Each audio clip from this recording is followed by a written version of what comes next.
Love you Gurudev. Deepali Kher. Love you गुरु माँ। कोटि कोटि प्रणाम दोनों को भी। मैं आपसे एक शिकायत करना चाहती हूँ कि मुझे आपका निराकार स्वरूप क्यों नहीं दिखाई देता। मैं उसमें पूर्णतः लीन होना चाहती हूँ गुरुदेव, लेकिन मैं परम शून्य में भी कुछ क्षणों के लिए जाती हूँ, वापस आती हूँ। साधना के समय जब भी मैं परम शून्य में जाती हूँ तो कुछ क्षणों के लिए होता है, लेकिन वापस भौतिक में आती हूँ। क्या जब भी मैं आंखें बंद करती हूँ, भौतिक आंखें और अंतर चक्षु, तभी सिर्फ मुझे नीला आकाश ही दिखाई देता है। कभी काला नीला मिक्स टिमटिमाता हुआ आकाश, कभी स्काई ब्लू कलर का आकाश। क्या यही आपका निराकार स्वरूप समझो? मुझे कुछ समझ में नहीं आता है। कृपया आप मुझे मार्गदर्शन कीजिए। प्रणाम गुरुदेव। प्रणाम गुरु माँ। मैं बहुत बहुत बहुत बहुत क्या बोलते हैं, दुखी हूँ या ऐसे बेचैन हूँ कि मुझे आपका निराकार स्वरूप क्यों नहीं दिखाई देता है। कृपया मार्गदर्शन कीजिए। प्रणाम गुरुदेव। प्रणाम गुरु माँ। प्रणाम दीपाली जी। पहली बात तो हम जब साधना करते हैं तो एक एक शब्द का अर्थ होता है, उसको समझते हैं कि मेरे को जो है आपका निराकार रूप नहीं दिखाई दे रहा। बिल्कुल ठीक है, इसके लिए क्या करा जाए और वो क्यों नहीं दिखाई दे रहा। यहां सभी साधकों के पास निराकार की अपनी एक फोटो है, उनके दिमाग में निराकार की एक इमेज है। किसी के पास आसमान जैसा ब्लू रंग, आसमान जैसा अंतहीन निराकार, किसी के पास ब्लैक रंग। अब जो जिनके पास अंधकार है वो बेचारे घबराए घबराए फिरते हैं। वो बोलते हैं अंधकार दिखाई दे रहा, प्रकाश पता नहीं कब दिखाई देगा। और जिनको प्रकाश दिखाई देता है उनकी और समस्या। वो कहते हैं रात को नींद नहीं आती, भीतर प्रकाश जगता रहता है, हमें तो अंधेरे में सोने की आदत है। अब बाहर के प्रकाश को तो तुम बंद भी कर सकते हो, बटन दबाओ बंद हो जाएगा। नहीं हो रहा तो तोड़ ही दो बाहर के प्रकाश को। अब भीतर के प्रकाश का बटन तो तुम्हें पता ही नहीं। अब समस्या बड़ी गंभीर है। भीतर प्रकाश दिख रहा है और आदत है अंधकार में सोने की, और किसी को अंधकार दिख रहा है उसे प्रकाश नहीं दिख रहा, वो परेशान है। सभी के पास अपने अपने परमात्मा की फोटो है जो तुम्हें समाज ने हाथ में दे दी। इसीलिए तुम निराकार को ना तो समझ पा रहे हो ना उसमें ठहर पा रहे हो।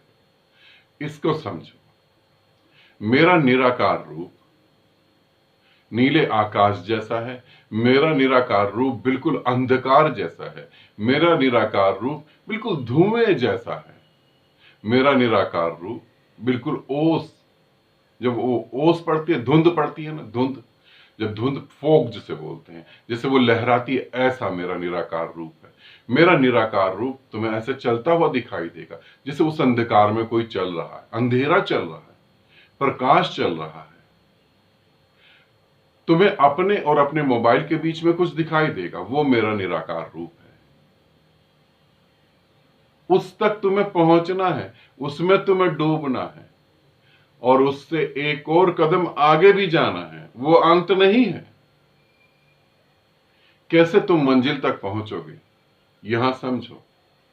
पहले तो मेरा शरीर दिखेगा तुम्हें, शरीर में डूब जाओ पूरी तरह से। अब जब मेरे शरीर में डूब जाओगे, शरीर में डूबने का क्या अर्थ है, अब तुम मेरे शरीर से प्रेम करने लगोगे, प्रेम बढ़ता चला जाएगा, बढ़ता चला जाएगा। अब मैं तुम्हारे दिमाग में घूमने लगूंगा। अब शरीर से थोड़ा एक कदम आगे चले गए, अब मन पे चले गए। अब मन में मैं तुम्हारे घूमने लगूंगा। काम करोगे तो भी याद आऊंगा, बैठोगे तो भी याद आऊंगा, अकेले अकेले छुप छुप के मुस्कुराने लगोगे। अब बात कुछ और आगे बढ़ गई, शरीर से आगे। अब धीरे धीरे मौन छाने लगेगा।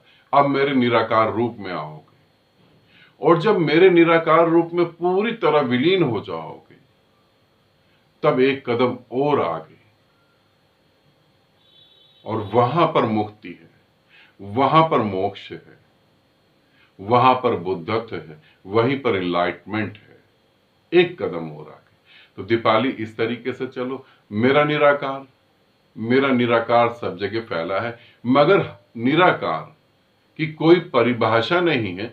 क्यों परिभाषा नहीं है? क्योंकि उस चीज की हम कोई परिभाषा कर ही नहीं सकते जो कि अलग अलग रूपों में बिखरा पड़ा। तुम परिभाषा किसकी कर सकते हो? जो एक रूप में हो, दो रूप में हो, तीन रूप में हो, जो तुम्हारे सीमित समझ में सीमित हो, उसकी तुम परिभाषा कर सकते हो। जो तुम्हारी समझ से ही पार हो, उसकी तुम कैसे व्याख्या करोगे? तो मेरा निराकार रूप इसी तरीके से है, उसे तुम जानो, उसमें स्थिर हो। स्थिर होने का मतलब क्या है? उसमें डूबो। तुम उसमें डूब नहीं पाते। जरूर मेरे निराकार से ज्यादा जरूरी वासनाएं होंगी, मन की कल्पनाएं होंगी, मन की कामनाएं होंगी। पृथ्वी पर रहने वाला कोई व्यक्ति इतना महत्वपूर्ण होगा, बच्चे, पति, बहन भाई, माँ बाप, यार दोस्त, तभी तुम मुझसे डिस्कनेक्ट हो जाओगे। अगर इन सब में सबसे ज्यादा महत्वपूर्ण मेरा निराकार हुआ तो कैसे डिस्कनेक्ट होगे? मैं तो सब जगह विद्यमान हूं। तुम जब गहरी नींद में सो रहे हो तो तब भी, तुम जब जागृत होते हो तब भी। मुझसे डिस्कनेक्ट होने का कोई उपाय नहीं, मगर तुम अपनी वासना और कामनाओं में उलझ जाओ तो उपाय है। ठीक है, आनंदित रहो, सदा खुश रहो। बहुत बहुत प्रेम आप सभी को।